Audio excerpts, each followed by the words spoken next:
Hi అండి, welcome to Nihari vlogs. నేను మీ నిహారిక. అందరు బాగున్నారా? ఈ వ్లాగ్ వచ్చేసి అభయాంజనేయ స్వామి విగ్రహ ప్రతిష్ఠ పార్ట్ 1 చూసారు కదా, దాని కంటిన్యూషన్ పార్ట్ 2 అన్నమాట. ఇది సెకండ్ డే రోజు ఈవినింగ్ జరిగిన పూజ అండ్ హోమాలు. ఏమేం పూజలు జరిగాయి అంటే గణపతి పూజ, పుణ్యవాహచనము, కళాహోమం, స్పర్శ హోమం, సహస్ర వ్రత పూజ, ధాన్యాదివాసం, పుష్పాదివాసం, శయనాదివాసం, పూజ, హారతి ఇవన్నీ జరిగాయి. ఈ హోమాల యొక్క విశిష్టత కూడా మీకు ఎక్స్ప్లెయిన్ చేస్తాను ఈ వీడియోలో. అండ్ ఇక్కడ ఒక తాడుని కడుతున్నారు కదా, మీకు హైలైట్ చేశాను. అది వచ్చేసి నాభి తాడు అనమాట. దాని ద్వారా దేవతా శక్తిని ఆ తాడు ద్వారా హనుమాన్ ప్రతిష్ఠ రోజు దేవుడికి కట్టేసి ప్రాణ ప్రతిష్ఠ చేస్తారు. సో ఈ వ్లాగ్ లోనే విగ్రహ ప్రతిష్ఠ కూడా ఉంటది. థర్డ్ డే జరిగింది. అవన్నీ చూపిస్తాను, మిస్ చేయకుండా చూడండి. ఇక్కడ ధాన్య దివాసం కోసం అయితే వడ్లు అవన్నీ తీసుకొచ్చారు అనమాట. అండ్ పూజారి గారు మార్నింగ్ చెప్పారు కదా, ఈవినింగ్ ఏదో ఒక నవధాన్యాల్లో ఏదో ఒకటి తీసుకురమ్మన్నారు. కానీ మా వాళ్ళందరూ ఏం చేశారంటే ఎవరింట్లో ఏ ధాన్యాలు అయితే ఉంటాయో అవన్నీ కలిపి తీసుకొచ్చారు.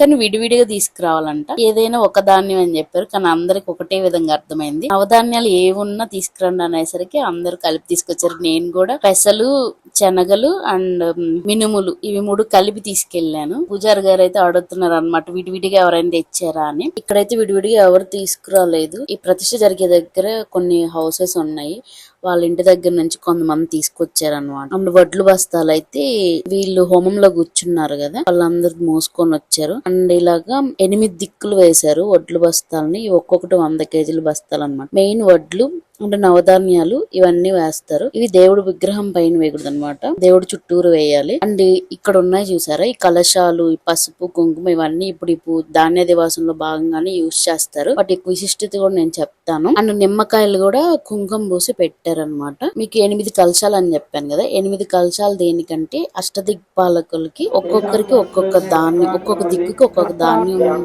సూచకంగా పెట్టి పూజ చేస్తారు. అండ్ నిమ్మకాయలను అక్కడ పెట్టేసి దేవతా శక్తిని ఆహ్వానం చేస్తారు. దానాదివాసం చేయడానికి అయితే పూజారులు పూజ చేస్తున్నారు. అండ్ మీకు చెప్పాను కదా, 8 దిక్కుల్లో 8 రకాల ధాన్యాలను ఉంచుతారని చెప్పేసి. ఇక్కడ ఆ కలశాలు అండ్ వాటి కింద ధాన్యం పెడుతున్నారు అనమాట. తూర్పు దిక్కున వచ్చేసి వరి, అండ్ దక్షిణం వచ్చేసి నువ్వులు, పశ్చిమాన శనగలు, ఉత్తరాన గోధుమలు, ఈశాన్యంలో మినుములు, ఆగ్నేయంలో మొక్కజొన్న, అండ్ వాయువ్యంలో ఉలవలు, నైరుతిలో పెసలు, ఇలాగా 8 దిక్కుల్లో పెట్టేసి కలశాలు పెట్టేసిన తర్వాత పూజ చేసేసారు. పూజ చేసేసి తర్వాత ఈ 9 మంది దంపతులతోటి వడ్లు చల్లిచ్చారు దేవుడికి. అంటే దేవుడి మీద చల్లకూడదు, ఇక్కడ మనం ధాన్యాలతో దేవుణ్ణి కప్పెడతారు అనమాట. దేవుడి పైన వేయకుండా సైడ్ వేయమని చెప్పారు. సో అందరైతే ఈ కలశాలు పెట్టి పూజ అంతా అయిన తర్వాత వడ్లు పోసారు. ధాన్య దివాసం చేయడం వల్ల కలిగే శుభ ఫలితాలు ఏంటంటే అష్టదిక్పాలకుల అనుగ్రహం లభిస్తుంది. మళ్ళీ ప్రకృతి మరియు శక్తుల మధ్య సమతుల్యత ఉంటుంది. అండ్ మనం దేవుని ప్రతిష్ఠిస్తున్నాం కదా, ఆ ప్లేస్ వచ్చేసి మరింత శక్తివంతంగా మారుతుంది. మనకి భక్తులకి శాంతి, ధర్మ పరిపాలన అనేది కలుగుతుంది అనమాట. అండ్ ఆరోగ్యం, సంపద, విజయం, రక్షణ, ఐశ్వర్యం ఇవన్నీ కలుగుతాయి. ఇవన్నీ ఎలా కలుగుతాయి అంటే మనం అష్టదిక్పాలకులు 8 రకాల ధాన్యాలతో ఆవహించినప్పుడు ఒక్కొక్క దిక్కుకి ఒక్కొక్క దేవుడు మెయిన్ ఉంటారు కదా, ఆ ఒక్కొక్క దేవుడికి ఒక్కొక్క ధాన్యం మనం ఇస్తున్నాం కదా, వాటికి ఒక్కొక్క స్పెసిఫిక్ సిగ్నిఫికెన్స్ ఉంటది. వాటి వల్ల మనకి ఇవన్నీ ఫలితాలు జరుగుతాయని చెప్పేసి ఆ శక్తి, దేవత అనుగ్రహ శక్తిని కూడా హనుమాన్ విగ్రహానికి రావాలని చెప్పేసి ధాన్య దివాసం అనేది మెయిన్ పార్ట్ విగ్రహ ప్రతిష్టలో. జలాదివాసం, ధాన్య దివాసం, హోమాలు చేశారు కదా, స్పర్శ అనుగ్రహ హోమం, నవవ్రత హోమం అండ్ కళా హోమం, వీటన్నిటి విశిష్టత కూడా పూజారి గారు చెప్పారు. ఇలా అయితే అందరు వడ్లేసిన తర్వాత యాగశాలలో కూర్చోమని చెప్పేసి ఆయన ఈ హోమాల యొక్క విశిష్టత అంతా ఎక్స్ప్లెయిన్ చేశారు.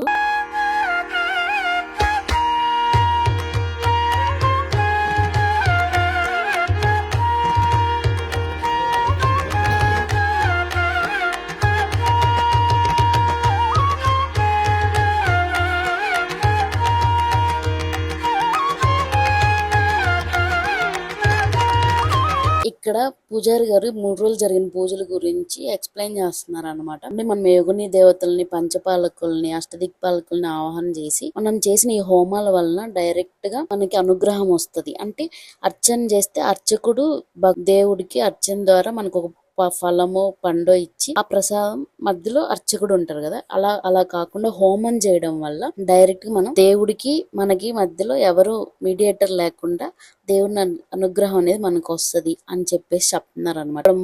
వాస్తు హోమం, మూర్తి హోమం ఇవన్నీ చేశారు కదా నిన్నటి నుంచి. అండ్ జలాదివాసం, ధాన్యాదివాసం అండ్ స్పర్శ హోమం. ఈ స్పర్శ హోమం యొక్క విశిష్టత ఏంటంటే, స్పర్శ అంటే శరీర సంబంధమైన పవిత్రత కదా.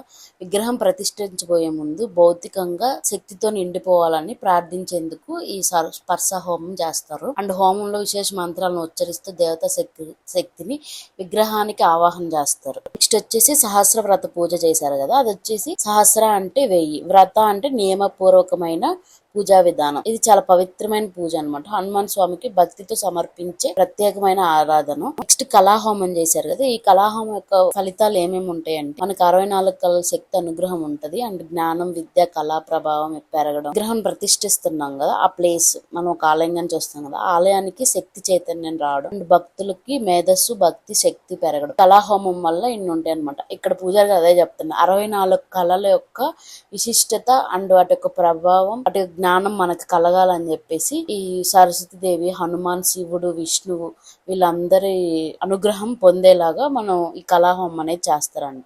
నెక్స్ట్ ఇక్కడ సైనాదివాసం జరుగుతుంది చూడండి. ఈ సైనాదివాసంలో దేవుణ్ణి మంత్రాలతో ఉచ్చరిస్తూ పుష్పార్చన చేస్తారు.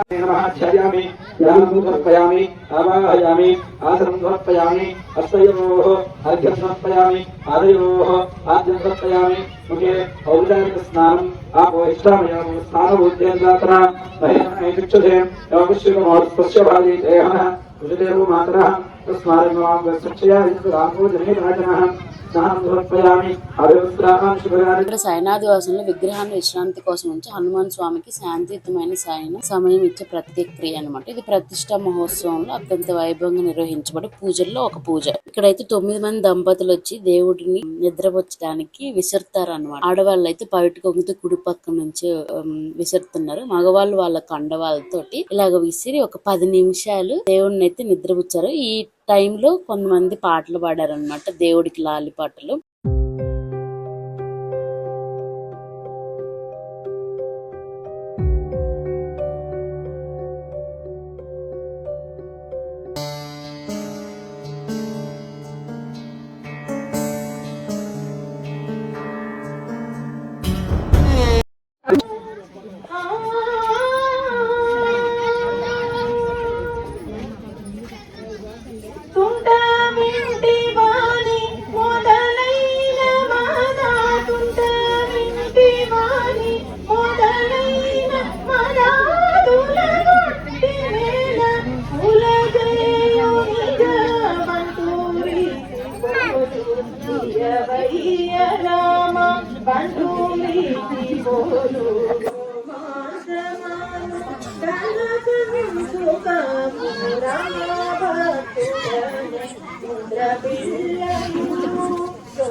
సైనాదివాసంతో అయితే డే 2 పూజలు అయితే కంప్లీట్ అయిపోయి, ఇంకా ఇలా దేవుడిని నిద్రపుచ్చేసి అందరు ఇలా విసిరేసి ప్రసాదం తీసుకొని హారతి తీసుకునేసి అయితే ఇంకా రిటర్న్ అయిపోయాం మేము కూడా ఇంటికి. మాకు బాయ్ చెప్పేసి మార్నింగ్ విగ్రహ ప్రతిష్ఠ ఉంది. ఇప్పటికే 10:30 అయిపోయింది. ఇంకా నేను, మా పిన్ని, మా పక్కింటాడు ముగ్గురు వచ్చాము. ఇంటికైతే వెళ్ళిపోతున్నాం మేము. ఇంకా నెక్స్ట్ డే 3వ రోజు ఏమేమి పూజలు ఉన్నాయంటే, గణపతి పూజ, పుణ్యహావచనము, గర్త పూజ, రత్నలోహన్యాసము, యంత్ర ప్రతిష్ఠ, విగ్రహ ప్రతిష్ఠ, బింబ ప్రతిష్ఠ, సూత్ర సంధానము, ప్రాణ ప్రతిష్ఠ, విగ్రహ విప్ర, ధేను, కన్య, అగ్ని దర్పణ, కుంభ దర్శనం, మహాకుంభాభిషేకం, పూజ, హారతి, తీర్థ ప్రసాదం ఇవన్నీ ఉన్నాయి. నేను మా అమ్మ అయితే మార్నింగ్ 7కి వచ్చాం. మా అక్క వాళ్ళకి బట్టలు పెట్టాలనేసి, కానీ పూజారి కళ్యాణం అయ్యాక బట్టలు పెట్టాలన్నారు. సీతారాముల కళ్యాణం కూడా చేస్తున్నారు. ఇంకా మా అమ్మ ఆ టైంకి టైంకి రావచ్చు అనేసి ఇంటికి వెళ్దాం అనుకుంటుంది. సో అందుకే దేవుడికి కొంచెం ధాన్యం వేస్తుంది ఈ రోజు, మా అమ్మ వచ్చింది కదా అని. ఇక్కడైతే హోమం జరిగేసి ఇక్కడ హారతి అయితే ఇస్తున్నారు. యోగిని దేవతలు వీళ్ళందరూ ఉన్నారు కదా అక్కడ, సకల దేవతలను ఆవాహన చేశారు. ఇప్పుడంతా హారతి ఇచ్చాక ఇంకా హనుమాన్ విగ్రహం స్థాపించే ప్లేస్ ఉంది కదా, అరుగులాగా కట్టారు. దాని కింద ఈ నవరత్నాలని పంచలోహాలని విగ్రహం కింద అయితే వేయడానికి వెళ్తున్నారు అన్న. అంటే ఇక్కడ గర్త పూజ కూడా జరిగింది. గర్త పూజ ఎందుకు చేస్తారంటే విగ్రహ ప్రతిష్టకు ముందు మనం పునాది తవ్వి దాంట్లో నవరత్నాలు పంచలోహాలు వేస్తాం కదా. గర్తము అంటే పునాది అని అర్థం. వచ్చేసి భూమికి శుద్ధి చేసి దైవశక్తిని ఆహ్వానించడానికి నిర్వహిస్తారు. అండ్ ఈ పూజ ద్వారా ఆలయం స్థిరంగా ఉండాలని, దైవశక్తి అక్కడ కేంద్రీకరించబడాలని చేస్తారు. ఇక్కడ యంత్ర పూజ కూడా కంప్లీట్ అయింది. అందరైతే హారతి తీసుకునేసి యంత్రం మీద అక్షంతలు జల్లేసి దండం పెట్టుకుంటున్నారు అనమాట. ఇక్కడ నుంచి బయటికి వెళ్ళేసి స్వామివారిని రాత్రి సైనాదేశం చేశారు కదా, స్వామివారిని లేపి ఆ దుప్పట్లు అవన్నీ తీసి మనం అష్టదిక్పాలకి కలశాలు పెట్టాం కదా, నవధాన్యాలన్నీ పెట్టి ఆ జలాన్ని దేవుడి మీద చల్లేసి ఇంకా దేవుడిని ప్రతిష్ఠ అయితే స్టార్ట్ చేస్తారు. దానికంటే ముందుగా నవరత్నాలని దేవుడు ప్రతిష్ఠించే ముందు వేస్తారు కదా, నవరత్నాలు పంచలోహాలు అండ్ యంత్ర స్థాపన ఇవన్నీ జరుగుతాయి. చూడండి స్కిప్ చేయకుండా.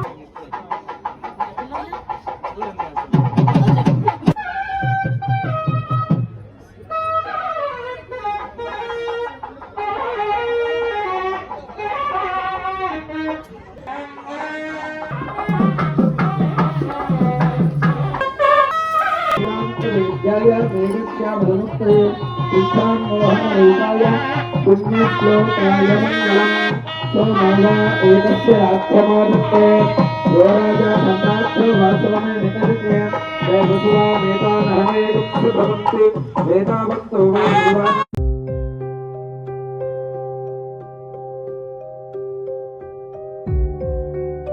ఆమఃప్రాప్తపృథివీ పృథివీ పూతాపునాతుమా వనం బ్రహ్మణస్పతి బ్రహ్మ పూతాపునాతుమా యదస్య సమవోధ్యం యద్వాదిశ్చరితం మమ సర్వం పునంతు మామో పూజితండి. సదాంచ ప్రతిగ్రహ నీళ్ళు పూజితండి. సదాంచ ప్రతిగ్రహ స్వాహా ఉత్తిష్ట బ్రహ్మణస్పదే దేవయంతస్త్వేమహే. ఆంజనేయ స్వామినే నమః. ఇక మంత్రులు ఆ ధాన్యము టెంకాయలో పెట్టేసి మీ దగ్గర ఉన్నటువంటి ముంత ధాన్యము టెంకాయ విగ్రహ ప్రతిష్ఠ దగ్గర ఒక స్టాల్ పెట్టారు. ఇలా నవరత్నాలు అండ్ పంచలోహాలు అవి అమ్ముతున్నారు అనమాట. అక్కడ మేము తీసుకున్నాం. నేను అవి చూపించాను కదా, 100 రూపీస్. ఇలా పెద్ద బాక్సెస్ అయితే 500 అండ్ పూర్ణాహుతి కూడా 100 రూపీస్ అనమాట. పూర్ణాహుతి లాస్ట్ లో జరుగుతుంది కదా. ఫస్ట్ అయితే ఇక్కడ రత్నలోహన్యాసం అంటే నవరత్నాలు వాటన్నిటిని విగ్రహ ప్రతిష్టకు ముందు విగ్రహం కింద వేస్తారు అనమాట. అండ్ యంత్ర ప్రతిష్ఠ కూడా జరుగుతుంది కదా, అక్కడ ఈ 4 వీటన్నిటిని వేస్తారు. వీటి విశిష్టత ఏంటంటే దైవశక్తి స్థిరత్వం, శక్తి ప్రేరణ, పంచలోహ విగ్రహ శక్తి, భూమి తలమునక శక్తి సమతుల్యత. అంటే వీటికి దైవశక్తి స్థిరత్వం అంటే విగ్రహ ప్రతిష్ఠకు ముందు మనం శాస్త్రోక్తంగా రత్నాలు లోహాలని భూమిలో ప్రతిష్ఠిస్తే దైవశక్తి మరీ స్థిరంగా ఉంటది అని చెప్పేసి చెప్తారు. అంటే శక్తి ప్రేరణ అంటే రత్నాలు ప్రకృతిలో సహజమైన శక్తి నిల్వంగా ఉండేలా చేస్తాయి కదా, వాటిని ప్రత్యేకంగా ప్రతిష్ఠించబడే రత్నాల విగ్రహం ద్వారా వచ్చే శక్తిని అధికంగా పెంచుతాయి అంట. అండ్ మనం పంచలోహాలు వేస్తాం కదా, వాటి వల్ల ఏంటంటే దైవశక్తిని అవి ఆకర్షిస్తాయి అన్నమాట. ఇవి శాస్త్రీయంగా అనుకూలంగా కూడా ఉంటాయి. అంటే భూమి తలమునక శక్తి సమతుల్యత అంటే భూమిలోని అయస్కాంత శక్తి పంచభూత శక్తుల సమతుల్యత కోసం ఇక్కడ 9 మంది దంపతులతోటి పూజారి గారు ఒక్కొక్క దిక్కుకి ఒక్కొక్క నవరత్నాలు వేయిస్తున్నారు అనమాట. అంటే ఒక సైడ్ పగడము, ఒక సైడ్ ముత్యము, అలాగా అది కూడా స్పెసిఫికేషన్ ఉంది ఇక్కడ మెన్షన్ చేశారు. అండ్ ఇక్కడ వీళ్ళందరూ వేసిన తర్వాత ఇంకా మేమందరం వేసాం అనమాట.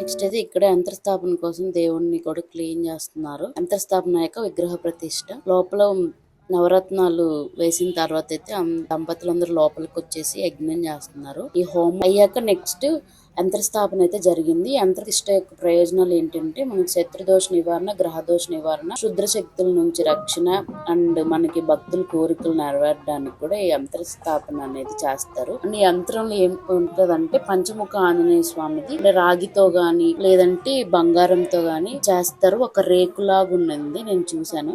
దాని మీద కొన్ని అక్షరాలు, బీజాక్షరాలు అవన్నీ రాసున్నారు అనమాట. ఈ యంత్రం ఏంటంటే మంత్రశక్తిని నిల్వ చేసి దైవ శక్తిని భక్తులు ప్రసారం చేసే ఒక సాధనం లాగా ఇక్కడ ఉపయోగపడుతుంది.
ఇక్కడైతే విగ్రహ ప్రతిష్ఠ స్టార్ట్ అయిపోయింది. చూసారు కదా, క్రేమ్ తో విగ్రహాన్ని పైకి లేపుతున్నారు. అండ్ మార్నింగ్ కొంతమంది నవరత్నాలైన వాళ్ళు ఈ స్టిల్ ఇంకా వేయడానికి వస్తున్నారు అనమాట. యంత్రస్థాపన అయితే ఆల్రెడీ అయిపోయింది. సో కొంతమంది దగ్గర అయితే తీసుకొని వేస్తున్నారు. ఇంకా ఏమైనా వేయాలనుకుంటే ఆ హుండీలో ఏమని చెప్పేసి చెప్తున్నారు అనమాట ఇక్కడ. అండ్ మీకు మా స్కూల్ సార్ చూపిస్తాను. ఇక్కడ ఇంగ్లీష్ సార్, ఈవిడ వచ్చేసి రెడ్ బ్లౌజ్ వేసుకుంది కదా, ఆవిడ మా సార్ వాళ్ళ వైఫ్. మా సార్ ఇక్కడ నవరత్నాలు వేయడానికి అయితే వెళ్తున్నారు అనమాట.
విగ్రహం వచ్చేసి 23 ఫీట్స్ కదా, అండ్ చాలా వెయిట్ ఉంది. ఒకటే స్టోన్స్ తో చెక్కారు. క్రేన్ తో లిఫ్ట్ చేసేటప్పుడు ఏమైందంటే హనుమాన్ తొండం వచ్చేసి ఇలాగా తన హెడ్ కి చుట్టుకొని ఉన్నింది రౌండ్ గా, ఒక కిరీటం షేప్ లో.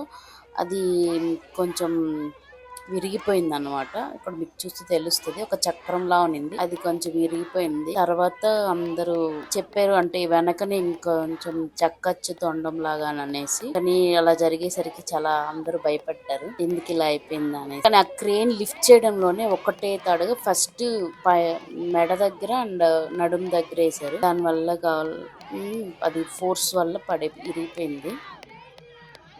నాకు అనిపించింది ఏంటంటే ఇంత పెద్ద విగ్రహం పెట్టడం అంత ఆషామాషి కాదు. అండ్ ఇది ఏకశిలా విగ్రహం కదా, అంటే ఒకటే స్టోన్ తో డిజైన్ చేశారని చెప్పాను కదా, ఎంత వెయిట్ ఉంటది. ఆ క్రేన్ కూడా స్వామిని పెట్టలేకపోయింది, కానీ ఫైనల్ గా అయితే పెట్టారండి. ఇంకా విగ్రహ ప్రతిష్టలో ప్రాణ ప్రతిష్ఠ ఇవన్నీ ఉన్నాయి. ప్రాణ ప్రతిష్ఠ తర్వాత ఆవును తీసుకొచ్చి కొన్ని పూజలు చేస్తారు. ఆ తర్వాత మహాకుంభం పోసి దేవుణ్ణి ఫస్ట్ అయితే అద్దంలో చూపిస్తారు. కుంభం పోసేటప్పుడు ఇక్కడ ఎవరు చూడకూడదని కూడా చెప్పారు. ఇప్పుడైతే ఇక్కడ వీళ్ళు దేవుణ్ణి ఎత్తి పెడుతున్నారు కదా క్రేన్ తోటి. అండ్ యాగశాలలో అయితే కొన్ని హోమాలు జరుగుతున్నాయి విగ్రహ ప్రతిష్ఠకి సంబంధించి అండ్ ప్రాణ ప్రతిష్ఠకి సంబంధించి. మీకు ఇంత ముందు చెప్పాను కదా, ఈ మిడిల్ లో ఒక అరుగు మీద పెట్టారు కదా సకల దేవతల్ని, అండ్ యంత్రం కూడా అక్కడే ఉన్నింది. ఈ 4 కర్రలకి చుట్టూ ఒక తాడును కట్టారని కదా, అదే నాభితాడు. ఈ ప్రతిష్ఠ జరిగాక ఆ నాభితాడుని తీసుకొచ్చేసి ఆంజనేయ స్వామి చేతికి కట్టారు. హోమం ద్వారా ప్రాణ ప్రతిష్ఠ అనేది ఆ తాడు నుంచి దేవుడిలోకి వెళ్తుంది అనమాట.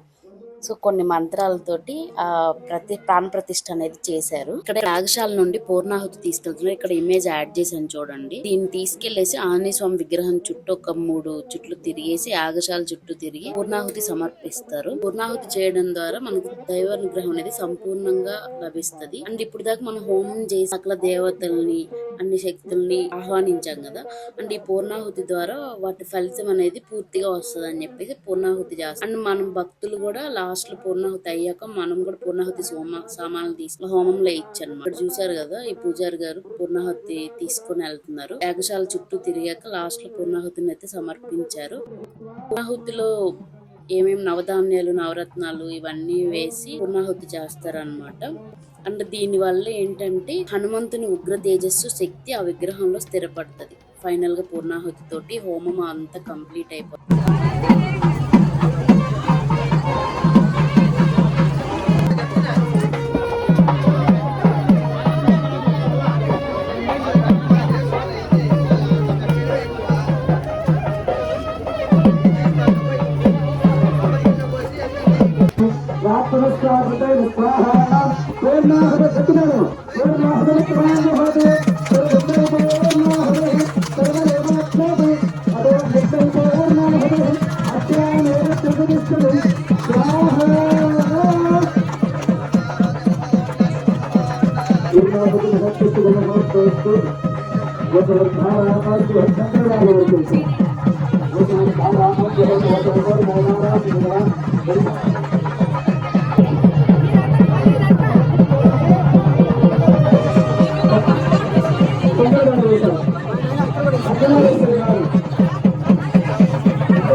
నెక్స్ట్ ఇక్కడ ప్రాణ ప్రతిష్ఠకి నాభితాన్ని దేవుడి విగ్రహానికి కడుతున్నారు చూడండి. దీని ద్వారానే ఇప్పుడు ప్రాణ ప్రతిష్ఠ అనేది జరుగుతుంది. ఒక దేవుని విగ్రహ ప్రతిష్ఠ జరగాలంటే దానికి ఎంత ప్రాసెస్ ఉంటుందో కదండి. నాకు ఇవన్నీ చూసిన తర్వాత గ్రేట్ చాలా అనిపించింది. అంటే దీనికోసం చాలా మంది కష్టపడ్డారు. అండ్ విగ్రహ ప్రతిష్ఠ జరిగేటప్పుడు ఎటువంటి అపశృతులు దొల్లకుండా అండ్ ఫస్ట్ నుంచి హోమాలతోటి చాలా బాగా జరిపించారు ఆ పూజారి గారు. వాళ్ళందరూ అయితే మొత్తం ఒక 4 మెంబర్స్ వచ్చారు పూజారులు కూడా. ఇక్కడ విగ్రహం పెట్టేటప్పుడు ఈ సిమెంట్ ఫిల్ చేస్తున్నారు కదా, క్రేన్ వాళ్ళు గాని వీళ్ళందరూ చాలా కష్టపడ్డారు. ఫైనల్ గా అయితే విగ్రహం పెట్టేశారు అనమాట. లోపల సిమెంట్ కూడా ఫిల్ చేశారు. ఇంకా ప్రాణ ప్రతిష్ఠ ఒకటే ఉంది.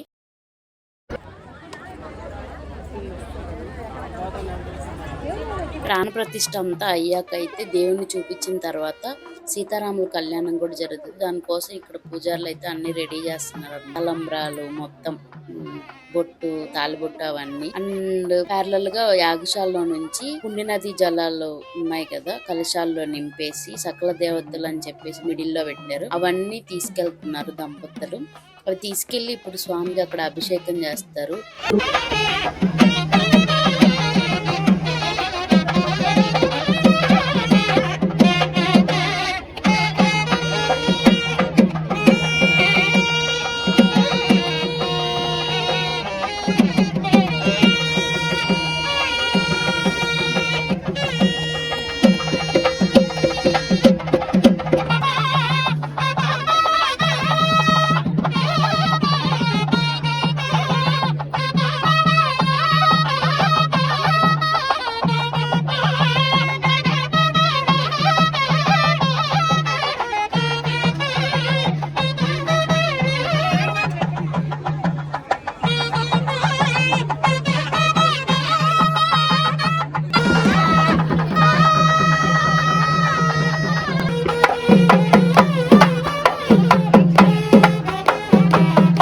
దంపతులు ఫస్ట్ కొన్ని కలసాలు తీసుకెళ్లారు కదా, ఇక్కడ మెయిన్ పూజారి గారు మెయిన్ కలసం తీసుకెళ్తున్నారు అన్నమాట. ఈయన తీసుకెళ్లేటప్పుడు యాగశాల చుట్టూ తిరిగేటప్పుడు స్వామివారి వంటలకు వచ్చి అసలు కదలలేదు. బలవంతంగా అక్కడ తీసుకెళ్లాల్సి వచ్చింది. బలవంతంగా అంటే దేవుణ్ణి కదలపడం అంత ఈజీ కాదు కదండి. వీళ్ళందరూ కూడా ముందుకు జరపలేకపోతున్నారు అన్నమాట.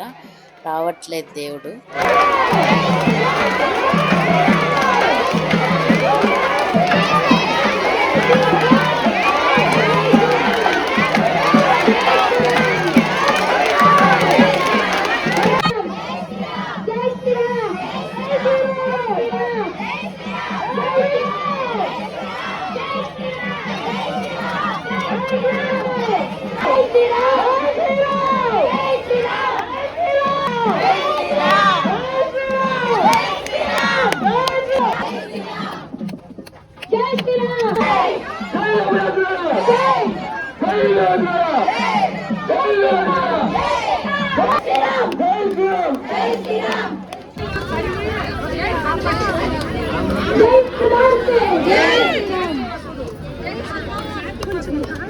ఇక్కడ అభిషేకం అవన్నీ కంప్లీట్ అయ్యి కుంభం కూడా పోసేశారు.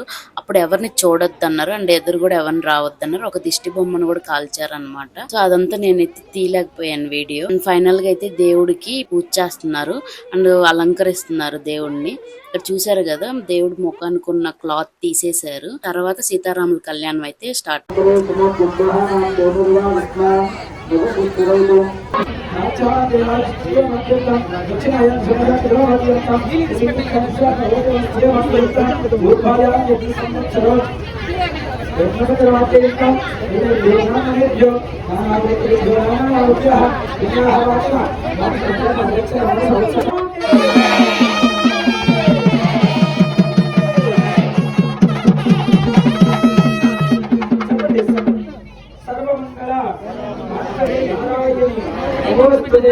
नमस्तेस्तु महामाये श्रीपीठे गुरुपूजिते शंखचक्र गदाहस्ते महालक्ष्मी समर्पयामि समर्पयामि येनो वैदार्थं गन्धस्वामि अलङ्करणाय समर्पयामि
స్వామివారిని అమ్మవారిని నమస్కరిస్తున్నటువంటి వస్త్రధ్వజములు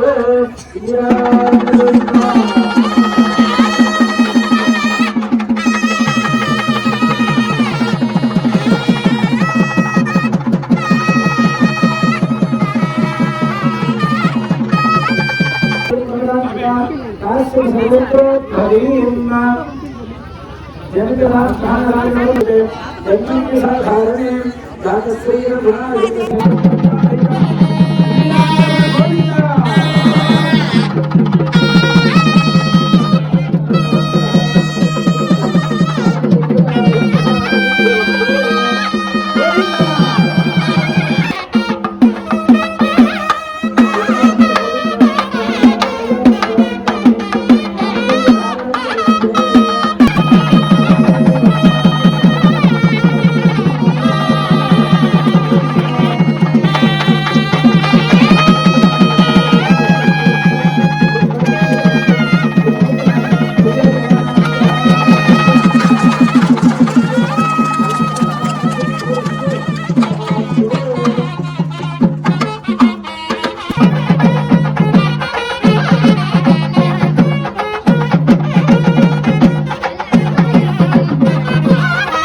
ఫైనల్ గా అయితే కళ్యాణం అయిపోయింది, విగ్రహ ప్రతిష్ట అన్ని అయిపోయాయి. ఇంకా అందరు భోజనాలకి అయితే వెళ్తున్నారు. ఇప్పటికే టైం 2:30 అయిపోయిందిలేండి. ఇంకా ఇక్కడ మా అక్క మా బావ వాళ్ళు కంకణాలు తీస్తున్నారు. అంటే 9 మంది దంపతులు హోమంలో కూర్చున్నారు కదా, వాళ్ళందరూ ఇప్పుడు కంకణాలు అయితే వడ్డిస్తున్నారు అనమాట. ఇంటి వాళ్ళు బట్టలు పెట్టాలి. యాక్చువల్లీ మా పెదనాన్న వాళ్ళు రాలేదన్నమాట, కుదరలేదు మా వదిన వాళ్ళకి.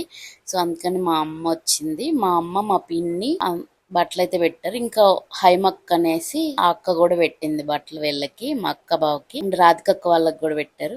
ఇలా బట్టలు పెట్టి అంతా అయిపోయాక ఇంకా మేమైతే భోజనానికి వెళ్ళేసి తినేసి ఇంక ఇంటికైతే వెళ్ళాం. మా ఊర్లో విగ్రహ ప్రతిష్ఠ అయితే చాలా బాగా జరిగింది. చాలా బ్లెస్సింగ్ గా అనిపించింది కూడా. అండ్ ఆ ఒక్క స్వామివారి తోక విరిగిపోకుండా ఉంటే ఇంకా చాలా బాగుండేది. మీకు కూడా ఆ దేవుడు బ్లెస్సింగ్స్ ఉండాలని మనస్ఫూర్తిగా కోరుకుంటున్నాను. ప్రతి ఊర్లో హనుమాన్ విగ్రహం అయితే కంపల్సరీగా ఉంటది కదా, ఎక్కడైనా కొంచెం సిమెంట్ తో అలా కన్స్ట్రక్షన్ చేస్తారు. కానీ నాకు తెలిసింది, నేను ఫస్ట్ టైం మా ఊర్లో చూడడం ఇలాగా రాయితో చేయించారు. కొన్ని ఊర్లో ఉన్నాయంట ఏకశిలా విగ్రహాలు కూడా, కానీ మా ఊర్లో ఉండడం స్పెషల్ అనిపించింది నాకైతే. ఏ ఊర్లోనైనా విగ్రహ ప్రతిష్ఠ జరిగినా లేదంటే ధ్వజస్తంభం ఎత్తినా ఆడపిల్లలకైతే బట్టలు పెడతారు పుట్టింటి వాళ్ళు అండ్ ఆడపడుచులకి అందరికి. సో అదొక సంప్రదాయం అనమాట, అలా పెడితే మంచిదని చెప్తారు. ఈ విగ్రహ ప్రతిష్ఠని వెనకేసి నేను హైదరాబాద్ వెళ్ళకూడదని ఉండిపోయాను అనమాట. మా అమ్మ కూడా నాకు బట్టలు తీసి ఇచ్చింది. ఇంకా ఈ ప్రతిష్ఠ అయిపోగానే ఈవినింగ్ మాకు బస్సు, నేను మా పిన్ని మా నిహాన్స్ అయితే హైదరాబాద్ అయితే రిటర్న్ అయిపోయాం అనమాట. ఇంకా ఫైనల్ గా హనుమాన్ విగ్రహం దగ్గర టెంకాయ కొట్టుకునేసి మా అమ్మ ఇంటికి వెళ్ళిపోయింది. అప్పటికే భోజనం చేసేసిందిలేండి. మా పిన్ని నేను మాత్రం ఇక్కడ కొంతసేపు ఉండేసి తర్వాత భోజనం చేసి ఇంక ఇంటికైతే వెళ్ళిపోయాము. మేము ఇంటికి వెళ్ళేసరికి 3 అయింది. ఈ టోటల్ వీడియో మీకు ఎలా అనిపించిందో నాకు కమెంట్ చేయండి. అండ్ ఇలాంటివి అందరికీ చూడడానికి అవ్వదు కదా, ఈ వీడియో ద్వారా మీ అందరు చూసారని అండ్ బ్లెస్ అయ్యారని అనుకుంటున్నాను. ఇక్కడ వచ్చేసి దిష్టి తీసింది అండ్ కుంభం పోసింది ఉంది, అది చూపిస్తాను. ముందు యాడ్ చేయలేదు కదా. అండ్ ఫైనల్ గా అయితే అందరు దేవుడిని ఒకసారి దండం పెట్టుకోండి. నేను కూడా ఇంటికి వెళ్ళిపోతున్నాను. ఈ వీడియో మీకు నచ్చినట్లయితే please like, share, comment and subscribe to my channel. Thanks for watching. అన్నదానం అయితే చాలా భారీ ఎత్తున జరిగింది. మేము వెళ్ళేసరికి ఎవరు లేరులేండి, అప్పటికే 3 అయిపోయింది కదా. అండ్ పులిహోర, అన్నము, సాంబారు, రసము, పెరుగు చారు, పచ్చడి కూడా ఒకటి వెరైటీకి చేశారు. చాలా బాగా అనిపించింది. టేస్ట్ అయితే చాలా బాగుంది. ఫైనల్ గా అయితే సక్సెస్ఫుల్ గా విగ్రహ ప్రతిష్ఠ కంప్లీట్ అయిపోయింది. ఈ ఫ్లెక్సీలో ఏంటంటే 5,000 కంటే ఎక్కువ చందా ఇచ్చిన వాళ్ళందరూ నేమ్స్ రాశారు అనమాట. చాలా మందే ఇచ్చారు.